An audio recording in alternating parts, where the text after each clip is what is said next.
Master Johnson Field here for the WBA Ontario Breaking Championship and Martial Art Showcase. In this video, we are going to go over 8 basic cinder block stands, patio stands that you can use for your creative breaking and your power breaking. Number 1 that we have here is patio pavers that are laying sideways. So you just need one patio paver. Maybe you set this up for a heel stop, whether it be wood or concrete. You can have one patio paver on each side laying down with your material on top.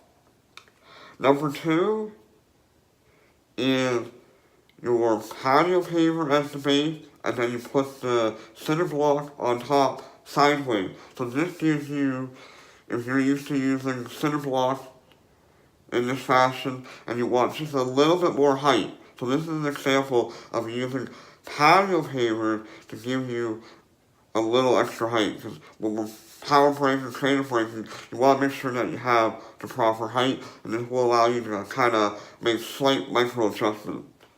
Number 3 is your L stand example of a cinder block on the bottom, your patio paver on the bottom, and then your cinder block upright. So we refer to this as a L stand. So again, an example of, you want to use cinder block as your main stand, but you just want a little more height, so you use the patio paver on the bottom.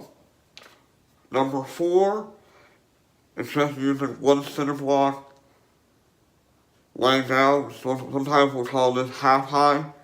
Again, so if that's the height that you want for your stand, that's another example. Number 5 is having 2 cinder blocks laying sideways to give you actually a height of 1 cinder block standing up, but the advantage of having 2 laying down gives you a little more stability. Number 6 is the L stance of the cinder block. So you want the height of that stand. So you have your cinder block sideways, you have one upright, creating an L stand, if that's the height that you need for your particular break. We always want to make sure that the L is facing away from you so it doesn't disrupt your break. Number 7 is the double high cinder block. So you can have both your cinder block standing upright to give you that 32-inch height. And number 8, it's just pretty standard, it's the single cinder block upright. Again, that's the height that you need.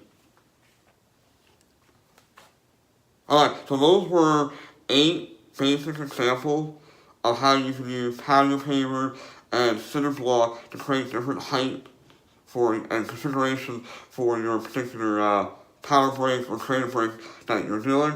You get creative with it and mix it a little bit more using a few patio pavers and cinder block. If you want a height of a certain, like the double cinder block standing up, you can actually use 4 cinder blocks to get the same height if you want more stability. You can use as many or as little cinder block and patio pavers as you need to get the appropriate height for whatever break that you're doing. So you get quite creative with it. And people have also a preference on where the holes are in the cinder block. Some people like them facing away from them. Some people like the holes facing in the break. Again, this is personal preference. You're also going to get cinder blocks that are completely flat on top versus some of the ones that have like a little bit of an indent on top. Again, whatever you get. Again, kind of personal preference when you're setting up your breaks. But the one thing that you need to figure out before any of this is you need to know the maximum height of your stack, so wherever your stack is going to be. Then you need to figure out the bottom of that stack. The bottom of that stack is going to be the top of your stand. So the bigger the stack, the lower your stands are going to have to be. So as you progress and get bigger and bigger numbers, you're going to find that your stands are probably going to be going a little bit lower. So that's where the patio paver sideways laying down gives you that those micro adjustments in your stances.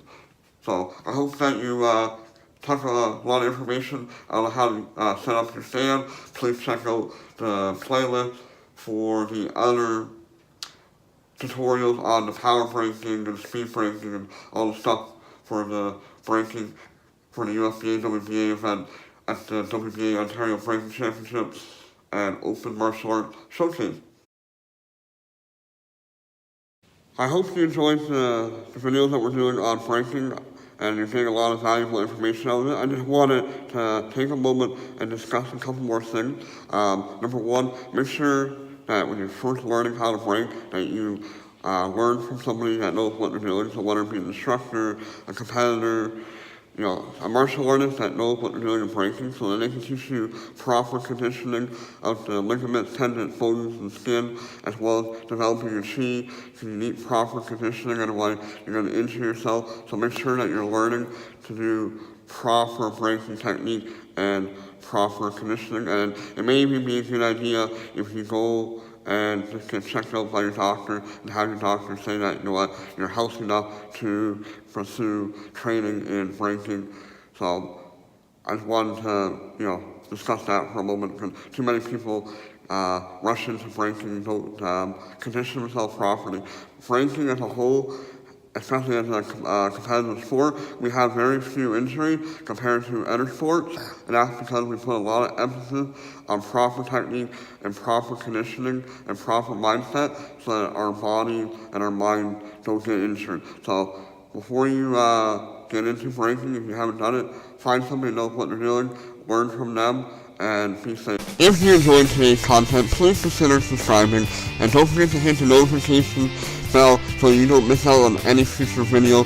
Give us a big thumbs up, and consider sharing today's video, and we'll see you in the next one.